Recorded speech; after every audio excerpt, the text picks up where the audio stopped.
Hey everybody, it's March 29th, 2026, day 30 of Operation Epic Fury, and as the campaign starts to enter its second month, the biggest breaking fact right now is the arrival of the 31st Marine Expeditionary Unit aboard the USS Tripoli amphibious ready group with embarked F-35B Lightning IIs, also known as the Panther. Fighters are surging from the Marine Expeditionary Unit into the Middle East right now. The IRGC is issuing a fresh threat. Of course, they're threatening that American and Israeli universities across the region are now legitimate targets in retaliation for claimed strikes on Iranian academic institutions.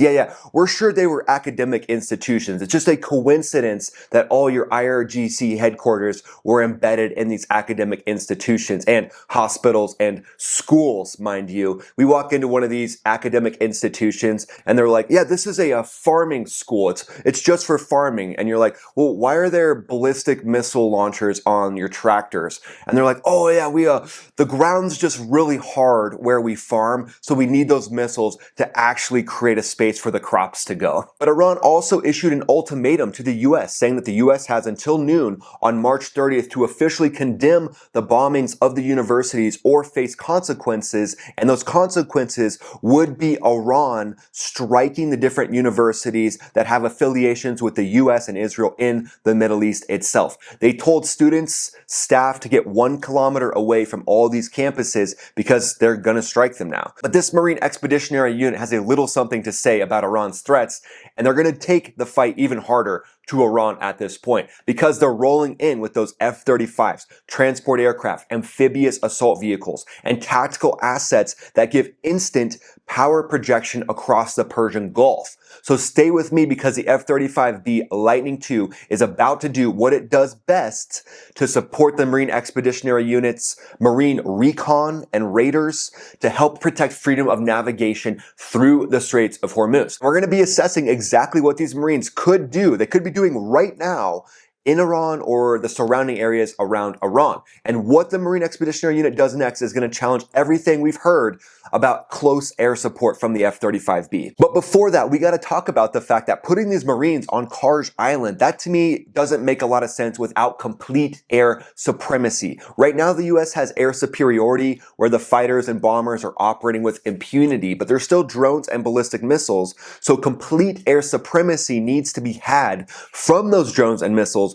before putting any of these Marines, any of these contingents of Marine raiders or recon operators in positions where they could be struck by these drones. So taking Karj Island and creating a sitting duck force that's just sitting there to get struck by the drones or ballistic missiles doesn't exactly make any sense at this point. But keeping them operating amphibiously from their different assault craft, from the actual Tripoli itself, that makes a lot more sense. And then they're nimble, you don't know exactly where they're at. They can do a lot of different things without occupying an island itself. But let's get more into that in a second. Now let's cover some of the breaking news stories that are happening right now. So this was issued by an IRGC spokesman. He said, Iranian forces are waiting for the arrival of American troops on the ground to set them on fire and punish their regional partners forever. That was the country's parliamentary speaker, Mohammad Bagher Khalaf, said that. He also added, he's not done yet. He said, our firing continues, our missiles are in place, our determination and faith have increased. So keep in mind though, the IRGC, those are the guys that taught the insurgents in Iraq and Afghanistan how to make IEDs, improvised explosive devices. They are the pros at doing that. So they would love nothing more than a massive ground assault force to be sitting ducks where they could just cause more chaos and turn public sentiment even more against any war in the Middle East. That would be a great win for them, and they know that. So they're kind of taunting the Marine Expeditionary Unit. Check this out. This goes to show that Iran still has the ability to strike US forces in the region with drones and ballistic missiles. This is an AWACS, an Airborne Warning and Control Systems aircraft that got struck either by a drone or a ballistic missile, and it's broken in half at Prince Sultan Air Base. Also, 15 US service members wounded, wishing them a speedy recovery as well. So the regime's proxies are also firing up as well well. They're probing and they're doing attacks over the last few days, with Iran-backed Houthis launching their first missile barrages at Israel on March 28th. And that was their sign of solidarity with Tehran. They were swiftly intercepted by Israeli defenses. American and Israeli forces responded with targeted strikes across Iran, hitting military sites and further degrading the regime's missile launchers, air bases, and nuclear-related infrastructure. And it looks like the Pentagon and Washington, they are crushing the Iranian ability for their military to operate, with the focus shifting towards the Straits of Hormuz, while also providing some diplomatic off-ramps. If Tehran dismantles its nuclear program, ends proxy wars, kind of a snowball's chance in hell of that, in my opinion. I mean, that's their last leg that they think will protect the actual regime, and also guarantees of freedom of navigation through the Straits of Hormuz. And the arrival of the 31st MEU with its F-35B fighters, that marks a powerful demonstration of, hey, if these negotiations don't work out, it's okay. The American resolve will take care of this. With this rapid power projection, these 2,500 Marines are now bolstering the 50,000 U.S. troops that are already in the theater. But wait till you hear how badly the IRGC's regime is starting to crumble. Because we've heard the rhetoric so far, but there's even more rhetoric, with the Iranian regime saying that the U.S. is about to learn a major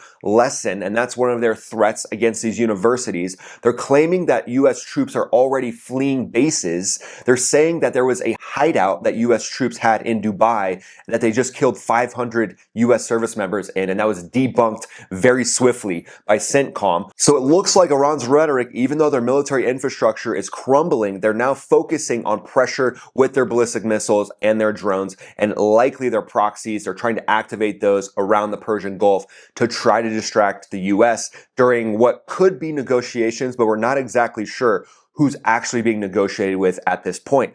Could there be some sort of internal fracture within the regime where there are different elements that are trying to vie for power? When President Trump basically said that he couldn't tell the media who the U.S. was negotiating with in Iran, to me, that means he doesn't want that faction to get killed by another faction. He wants likely that faction to be part of the process for changing over who's actually in control of Iran. To me, it looks like a bit of a strategy where you want a certain faction to get a stronghold, potentially even supporting that faction to be a part of a transitional government in Iran, while not handing them over on a silver platter to people within the regime that could take them out and assassinate them before you get what you want. But the elite force of the Marine Expeditionary Unit, roughly 2,200 Marines, 3,500 total sailors, they entered the U.S. Central Command Area of Responsibility March 27th through 28th. And they're delivering that powerful suite of capabilities. They're underscoring America's unmatched ability to surge combat-ready forces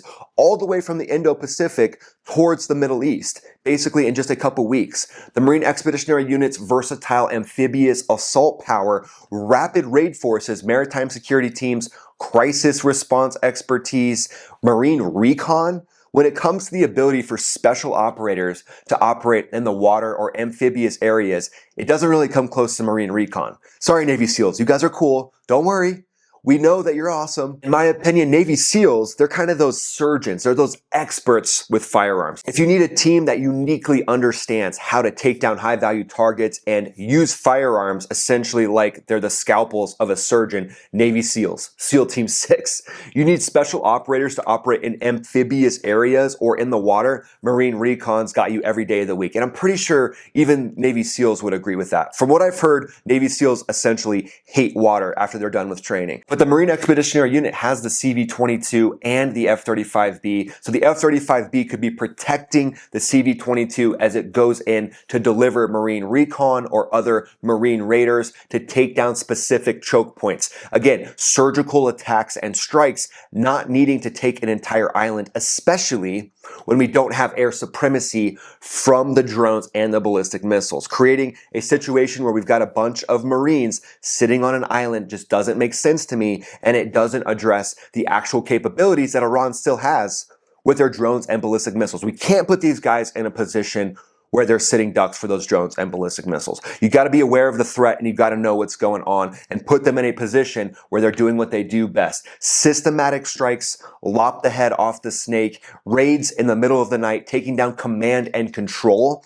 C2 Any of these sites that are allowing Iran to still target with their ballistic missiles and drones or threaten the straits, that could be one of the uniquely situated missions for Marine Recon. It's all about being ready for what the world throws at you. And speaking of being ready for what the world throws at you, I've created a unique member community here on YouTube. You don't have to go anywhere else, where I do live streams pretty much every day. And the members of that live stream get to ask priority questions, and they also get to see the different members' videos that have been created. And I'm creating the Max Ready Room so you have a place where you can come and get all the latest intel on the threats of the day, on geopolitics, on military systems, and get you ready for whatever the world is throwing at us. So that way you're informed and you know what's going on in the world around you. And we try to have a lot of fun as well. I've actually built an entire new studio for that. So check this out. This is a little sneak peek at what that studio looks like. It's got a lot of different military memorabilia. So I wanted to build it in a fashion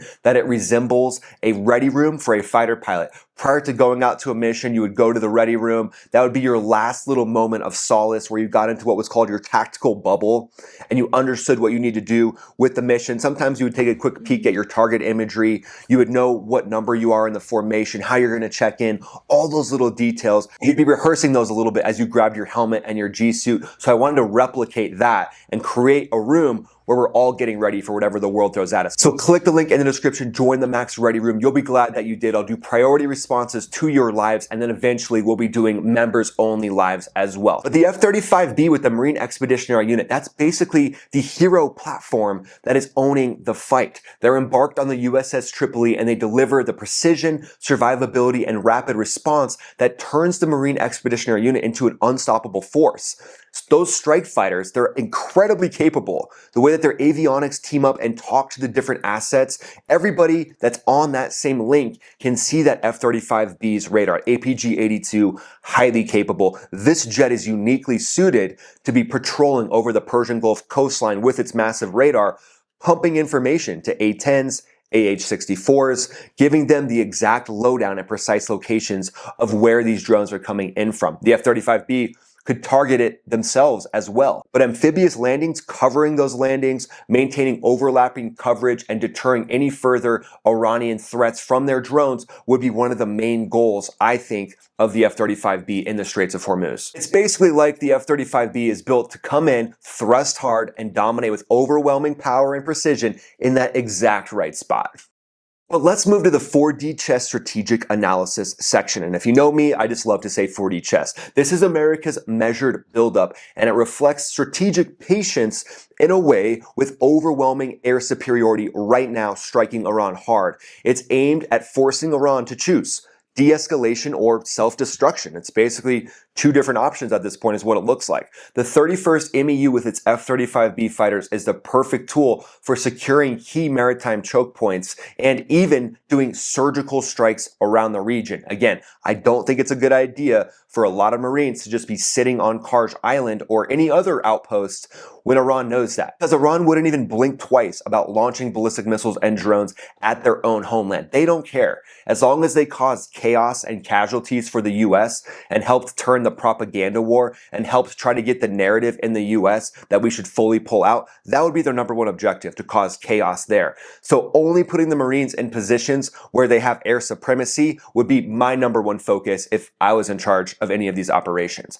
But Iranian infrastructure militarily is crumbling, and it looks like the regime is getting increasingly more isolated by the day. Diplomatic pressure has been put on, but also off-ramps seem to be coming out as well. But it looks like Iran getting rid of their proxies, their ballistic missiles, their drones. This is what's giving them the ability to put up such a fight right now. So they think if they don't have that anymore, that they're definitely done and the regime is definitely gone. So likely their mentality is, why would we give up the couple different things that are actually keeping us in power? But the F-35B owning the skies with those Marine Recon Raiders and all of the different members of the MEU, they're basically those studs in the sky in the fight that they dominate. they're the guys that she told you not to worry about, and they're putting pure strategic, brilliant pressure on the Iranian Revolutionary Guard Corps, and I think that's why we're seeing the rhetoric ramp up to level 11 right now. But picture this realistic chain reaction. If the proxies start to escalate attacks on commercial shipping, F-35B Lightning IIs could be focused on striking the proxies themselves along with other Marines in the Marine Expeditionary Unit. I mean, we don't have to use the MU just against Iran. It could be focused on the proxies and any of those proxies that could also be trying to threaten the Straits of Hormuz. And then the F-35B teaming directly with the 31st MU's 2,200 Marines and their amphibious assault vehicles, they could be used to provide air cover for any surgical strikes to neutralize Iranian naval threats. With a big focus on the naval threats, looking to me kind of being the #1 focus right now, because if the US and the Marine Expeditionary Unit takes down Iran's ability to threaten the Straits of Hormuz, to me, that decisively tilts the power balance, protects freedom of navigation in the area, and it shows Iran that they really have no leg to stand on. And at that point, one of the other factions that's probably splitting in the IRGC right now might understand, if they have any hope of survival, that now they're going to have to meet some of the US's demands, and that could cause internal fracture, assassinations within the regime itself, and just show a full breakdown of the actual IRGC itself. But the Marine Expeditionary Unit, the F-35B Marine Recon, to me, this is unbeatable American synergy in action, showing exactly what the Marines could do in or surrounding Iran at this point. Very versatile force. So there you go, guys. Bottom line, Operation Epic Fury, Day 30 Marine Expeditionary Unit with its F-35B Lightning IIs has arrived, and they're ready to systematically degrade even more of Iran's military sites and their proxies. But again, we can't put these Marines in a position where they could be struck by Iranian ballistic missiles or drones on an island where Iran knows exactly where they're at, because that would be a strategic win for them. What do you think happens over the next couple weeks? Let me know in the comments below. Go ahead and subscribe to the channel, click the bell, join the Max Ready Room. I'll see you there on those lives. I do priority responses to the different members, and it's set to $10 a month. So if you want to see me do a live pretty much every day, click the link in the description, join the Max Ready Room. We'll have a lot of fun over there. And then follow me on X, follow me on Instagram. I'm posting there pretty much every day. And then watch this next video that pops up right here. This is Ryan, also known as Max Afterburner, signing off.